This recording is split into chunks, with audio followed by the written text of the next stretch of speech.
नवरात्रों का चौथा दिन कुष्मांडा। सरा संपूर्ण कलशं रुद्रा प्लुप्तमेव च दधाना हस्त पद्माभ्यां कुष्मांडा शुभदास्तु में। माता दुर्गा के चौथे स्वरूप का नाम कुष्मांडा है। अपनी मंद हल्की हंसी द्वारा ब्रह्मांड को उत्पन्न करने के कारण इनका नाम कुष्मांडा पड़ा। नवरात्रों में चौथे दिन कुष्मांडा देवी के स्वरूप की उपासना की जाती है। इस दिन साधक का मन अनाहत चक्र में स्थित होता है, अतः पवित्र भवसागर से पार उतरने के लिए सुगम और श्रेयस्कर मार्ग है। माता कुष्मांडा की उपासना मनुष्य को अधिव्याधियों से विमुक्त करके उसे सुख समृद्धि और उन्नति की ओर ले जाती है। अतः अपनी लौकिक परलौकिक उन्नति चाहने वालों की कुष्मांडा की उपासना में हमेशा तत्पर रहना चाहिए। 5वां अध्याय देवी की स्तुति, अंबिका के रूप की प्रशंसा। ओम ऋषि बोले, प्राचीन काल में शुंभ निशुंभ नामक 2 राक्षसों के बल के मध्य में भरकर इंद्र त्रिलोकी का राज्य और यज्ञों का भाग छीन लिया। तत्पश्चात इन दोनों असुरों ने सूर्य, चंद्रमा, कुबेर, यम और वरुण के अधिकार भी छीन लिए। वायु और अग्नि के अधिकार भी छीनकर सब देवताओं को उनके राज्य से निकाल दिया। इस प्रकार देवतागण दोनों राक्षसों से पराजित होकर तथा स्वर्ग से निकाल दिए जाने पर अपराजिता भगवती देवी का स्मरण करने लगे। वे सोचने लगे कि भगवती देवी ने हमें पहले वरदान दिया था कि देवताओं पर विपत्ति आने पर मैं तुम्हारे स्मरण करने पर समस्त आपत्तियों का समूल नाश कर दूंगी। ऐसा सोचकर सब देवता इंद्र के साथ हिमालय पर्वत पर विष्णु की माया देवी की स्तुति करने के लिए गए। देवता बोले, देवी और महादेवी को हम नमस्कार करते हैं, शिव को नमस्कार करते हैं, प्रकृति एवं भद्रा को प्रणाम करते हैं। हम नियम पूर्वक जगदम्बा को नमस्कार करते हैं, रुद्रा को प्रणाम है, नित्या गौरी एवं धात्री को बारंबार नमस्कार है, ज्योतिषनामयी चंद्र रूपिणी एवं सुख स्वरूपा देवी को सतत प्रणाम है। शरणागतों का कल्याण करने वाली एवं सिद्धि रूपा देवी को बारंबार नमस्कार करते हैं। राक्षसों की लक्ष्मी, राजाओं की लक्ष्मी तथा श्रावणी शिव पत्नी को नमस्कार है। दुर्गा देवी को दुर्ग स्थलों को पार करने वाली दुर्गा पारा को सारा स्वर्गकारिणी ख्याति कृष्णा और धूम्र देवी को सदैव नमस्कार है। अत्यंत सौम्य तथा अत्यंत रौद्र रूपा को हम नमस्कार करते हैं, उन्हें हमारा बार बार प्रणाम है। जगत की आधारभूत कृत्य देवी को बार बार नमस्कार है। जिस देवी को प्राणी मात्र विष्णु की माया कहते हैं, उसको नमस्कार है। जो देवी समस्त प्राणियों में चेतना कहलाती है, उसको नमस्कार है। जो देवी संपूर्ण प्राणियों में बुद्धि रूप से स्थित है, उसको नमस्कार है। जो देवी सब प्राणियों में निद्रा रूप से विराजमान है, उनको नमस्कार है। जो देवी संपूर्ण प्राणियों में शुद्धा रूप से विराजमान है, उनको नमस्कार है। जो देवी संपूर्ण प्राणियों में छाया रूप से स्थित है, उसको नमस्कार है। जो देवी सब प्राणियों में जाति रूप से स्थित है, उसको नमस्कार है। जो देवी सब प्राणियों में लज्जा रूप से स्थित है, उसको नमस्कार है। जो देवी सब प्राणियों में श्रद्धा रूप से स्थित है, उनको नमस्कार है। जो देवी सब प्राणियों में कांति रूप से स्थित है, उनको नमस्कार है। जो देवी सब प्राणियों में लक्ष्मी रूप से स्थित है, उनको नमस्कार है। जो देवी समस्त प्राणियों में वृत्ति रूप से स्थित है, उनको नमस्कार है। जो देवी समस्त जीवों में स्मृति रूप से विराजमान है, उनको नमस्कार है, उनको बारंबार नमस्कार है। जो देवी समस्त जीवों में दया रूप से स्थित है, उनको नमस्कार है, उनको बारंबार नमस्कार है। जो देवी समस्त जीवों में तुष्ट रूप से स्थित है, उनको नमस्कार है। जो देवी समस्त जीवों में मात्र रूप से स्थित है, उनको नमस्कार है। जो देवी सब जीवों में भांति रूप से स्थित है, उनको नमस्कार है। जो देवी सभी प्राणियों में इंद्रियों की अधिष्ठात्री हैं और उसी प्रकार सब में व्याप्त हैं, उस देवी को बारंबार नमस्कार है। जो देवी चैतन्य रूप से इस संपूर्ण संसार को व्याप्त करके स्थित है, उसको बारंबार नमस्कार है। पूर्व काल में देवताओं ने अपना अभिष्ट फल पाने के लिए जिस भगवती की स्तुति की है और देवराज इंद्र ने बहुत दिनों तक जिसका सेवन किया है, वह कल्याण की साधना भूजा ईश्वरी हमारा कल्याण करें तथा सारी विपत्तियों को नष्ट करें। राक्षसों द्वारा पीड़ित हम सब देवता उस परमेश्वरी को प्रणाम करते हैं तथा जो भक्ति पूर्वक स्मरण करने पर तुरंत ही सब विपत्तियों को नष्ट करने की क्षमता रखती हैं, वह जगदम्बा इस समय हमारा कल्याण करके हमारी संपूर्ण विपत्तियों को दूर करने की कृपा करें। महर्षि मेधा बोले, हे राजन, इस प्रकार जब सब देवता देवी की स्तुति कर रहे थे, तो उसी समय देवी पार्वती गंगा में स्नान करने के लिए आई। उस समय पार्वती जी ने देवताओं से कहा कि आप लोग इस समय किसकी स्तुति कर रहे हैं? तब उनके शरीर कोश से प्रकट होकर शिवा बोली, ये देवता शंभु दैत्य द्वारा निष्कासित एवं संग्राम के निशुंभ दैत्य से पराजित हुए मेरी स्तुति कर रहे हैं। पार्वती जी के शरीर कोश से उसी समय अंबिका देवी प्रकट हुई, जो समस्त लोकों में कौशिकी नाम से प्रसिद्ध हुई। जिस समय पार्वती जी के शरीर कोश से अंबिका प्रकट हुई, उस समय से पार्वती जी का शरीर काले रंग का हो गया और तब से उनका नाम कालिका देवी पड़ गया। वे हिमालय पर निवास करने चली गई। शंभु और निशंभु के दूत चंड मुंड वहां आए और उन्होंने परम मनोहर रूप वाली अंबिका देवी को देखा। चंड मुंड शुंभ निशुंभ के पास जाकर बोले, हे महाराज, एक सुंदर स्त्री हिमालय को प्रकाशित कर रही हैं।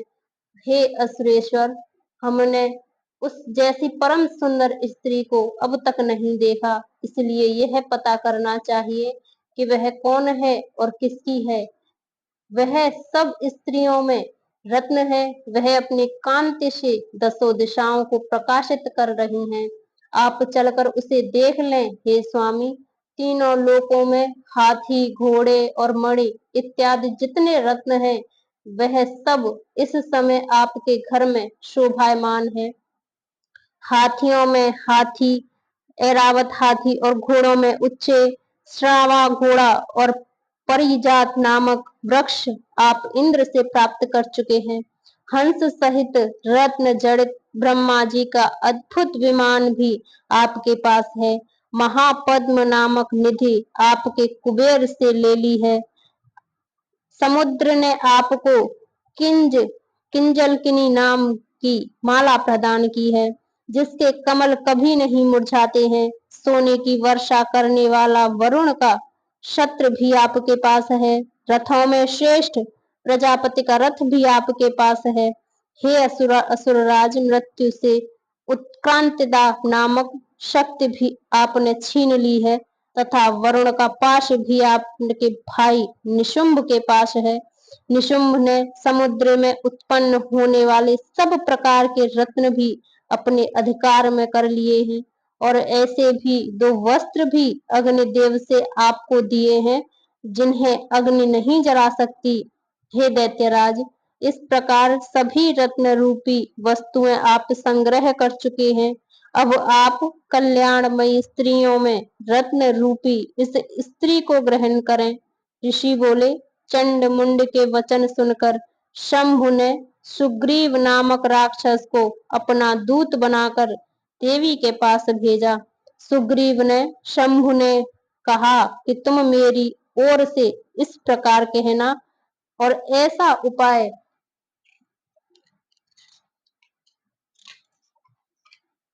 करना, जिससे वह प्रसन्न होकर यहाँ शीघ्र आने को तैयार हो जाए। सुग्रीव शीघ्र पर्वत के उस स्थान पर पहुंचा जहाँ वह देवी बैठी हुई थी। वह स्थान अत्यंत सुंदर था। वहां पहुंचकर सुग्रीव ने मधुरवाणी में देवी से कहा, हे देवी, दैत्यों के राजा शुंभ ने, जो तीनों लोकों के अधिपति हैं, मुझे आपके पास भेजा है। उनकी आज्ञा का उल्लंघन करने का साहस किसी भी देवता में नहीं है तथा राक्षसों के समस्त शत्रुओं पर उन्होंने विजय प्राप्त कर ली है। उन्होंने आपके लिए संदेश भेजा है कि तीनों लोकों पर मेरा अधिकार है, सब देवता मेरे अधीन हैं, यज्ञ के सब भागों को अलग अलग मैं ही ग्रहण करता हूँ। तीनों लोकों के उत्तम रत्नों के हम स्वामी हैं। इंद्र का ऐरावत हाथी भी हमारे पास है। समुद्र मंथन से उत्पन्न हुए उच्चे श्रवा नामक घोड़ा भी देवताओं ने हमें भेंट कर दिया है। देव, गंधर्व एवं नागों के पास जितनी भी रत्न रूपी वस्तुएं थी, वे सब अब मेरी हो चुकी हैं। आप भी स्त्रियों में एक रत्न ही है, इसलिए आपको भी हमारे पास आ जाना चाहिए, क्योंकि मैं रत्नों का भक्त हूँ। अब मैं यह तुम पर छोड़ता हूँ कि तुम मेरे साथ या मेरे पराक्रमी भाई निशुंभ के साथ विवाह कर लो। यदि तुम मुझसे विवाह करोगी तो अतुल महान ऐश्वर्य को प्राप्त करोगी। महर्षि मेधाबोल ने कहा, दूत के ऐसा कहने पर भगवती दुर्गा मन ही मन मुस्कुराई और इस प्रकार बोली, हे दूत, तुमने जो कहा वह सब सत्य है, इसमें किंचित मात्र भी झूठ नहीं है। शंभु इस समय तीनों लोकों का स्वामी है और निशंभु भी उसी की भांति पराक्रमी है, परंतु मैंने एक प्रतिज्ञा कर रखी है। वह प्रतिज्ञा यह है कि मुझे जो युद्ध में हरा देगा और मेरे इस अभिमान को खंडित कर देगा तथा बल में जो व्यक्ति मेरे समान होगा वही मेरा पति होगा। इसलिए शंभु और निशुंभु में से जो भी मुझे युद्ध में हरा देगा, मैं उसी से विवाह कर लूंगी। मेरा यह संदेश उन तक पहुंचा दो।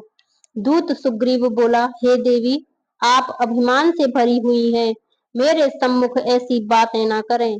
इस त्रिलोकी में तो मुझे कोई ऐसा दिखाई नहीं देता जो शंभु और निशुंभ को हरा सके। जब देवताओं में से कोई शंभु व निशुंभ के सामने न ठहर सका, तो फिर तुम जैसी कमनीय स्त्री भला रणभूमि में उसका मुकाबला कैसे कर सकेगी। तुम मेरा कहना मानकर शंभु निशुंभ के पास चली जाओ। ऐसा करने से तुम्हारी गौरव की रक्षा होगी, अन्यथा जब वे तुम्हारे केश पकड़कर तुम्हें घसीटते हुए ले जाएंगे, तब तुम्हारा गौरव नष्ट हो जाएगा। देवी बोली, शंभु निशुंभ बड़े बलवान हैं, यह ठीक है, परंतु मैं अपनी प्रतिज्ञा से बंधी हुई हूँ, इसलिए तुम जाओ और मैंने जो कुछ कहा है वह आदर पूर्वक असुरराज से कह दो। इसके पश्चात वे जो उचित समझे करें।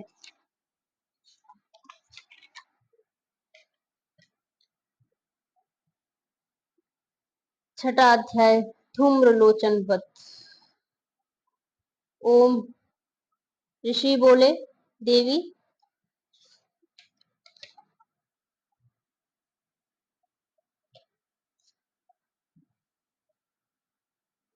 की बात सुनकर दूत सुग्रीव क्रोध में भरकर असुर सम्राट को शंभु के पास पहुंचा और देवी के साथ हुई सारी बातचीत विस्तार पूर्वक बता दी। दूत की बात सुनकर शंभु को क्रोध का परावार न रहा और दैत्य सेनापति धूम्रलोचन से बोला, तुम शीघ्र अपनी सेना को लेकर वहां जाओ और उस दुष्टा को केशों से पकड़कर घसीटते हुए यहाँ ले आओ। यदि उसकी रक्षा करने के लिए कोई देवता, यक्ष या गंधर्व आए तो उसे भी मार डालना। महर्षि मेधा बोले, आज्ञा पाते ही धूम्रलोचन 60,000 असुरों की सेना लेकर चल दिया। वहां पहुंचकर उसने हिमालय पर्वत पर विराजमान देवी को देखा और ऊंची आवाज में बोला, अरे तू अभी शंभु निशुंभ के पास चल। यदि प्रसन्नता पूर्वक मेरे स्वामी के पास नहीं चलेगी तो स्मरण रख कि मैं तुम्हें बालों से पकड़कर घसीटता हुआ बलपूर्वक ले जाऊंगा। देवी बोली, दैत्य राज शंभु ने तुम्हें सेना लेकर मुझे बलपूर्वक लाने के लिए भेजा है। यदि तू मुझे बलपूर्वक ले जाएगा तो मैं तेरा क्या कर सकती हूँ। ऐसा कहने पर धूम्रलोचन देवी जगदम्बा को पकड़ने के लिए झपटा तो देवी ने अपनी हुंकार से ही धूम्रलोचन को भस्म कर डाला।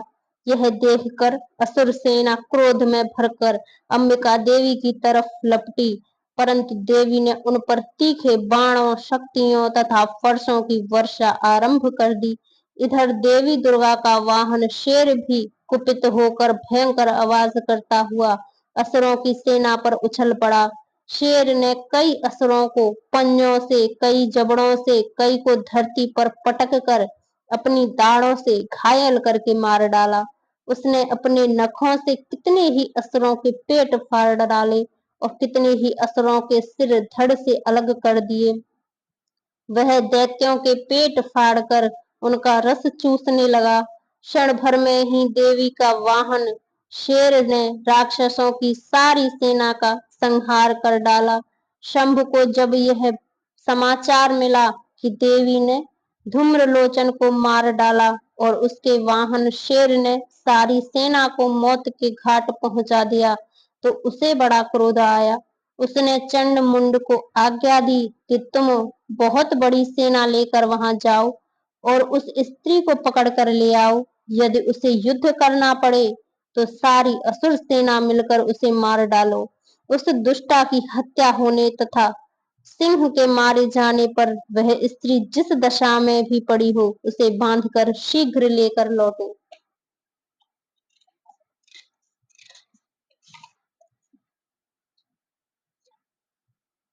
जय माता दी।